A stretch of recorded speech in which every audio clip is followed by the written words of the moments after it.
Hey everyone, Andang here, really excited because it was announced that there will be a new standalone story with the Mordor expansion that will basically be kind of like the epic story, but telling a completely different story with the characters in Mordor, focusing around the power struggle that goes on there, and it sounds really exciting. I'm interested to see how they handle this new separate story, and hopefully it'll be kind of like Bingo Boffin, but in a much darker Mordor tone. I think that that would be really interesting to see. Of course, this brought up questions as to what happens with the epic story, so I asked Cordovan during the stream, and this is what he had to say. I wanted to address Andang's question over on YouTube. Thanks, Andang. So just to clarify the story, the epic story, quote, ends with the expansion and some new story starts.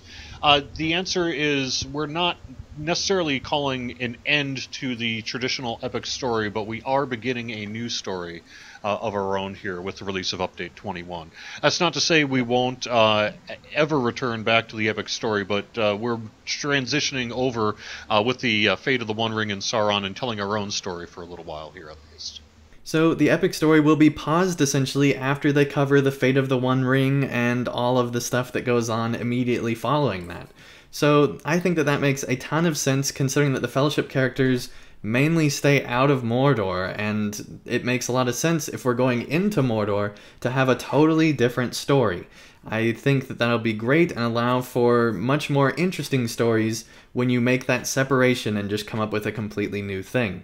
This also makes me excited for future updates after Mordor, since they now are no longer tied to just doing the epic story and could do other standalone stories, which they even suggested might be the case later on in LOTRO's future, which would be fantastic. I think not being just confined within the story of the epic story will be a nice break and allow us to see new storylines that are really in-depth and powerful, hopefully, and just make some new experiences that are different from the cookie-cutter epic story experience.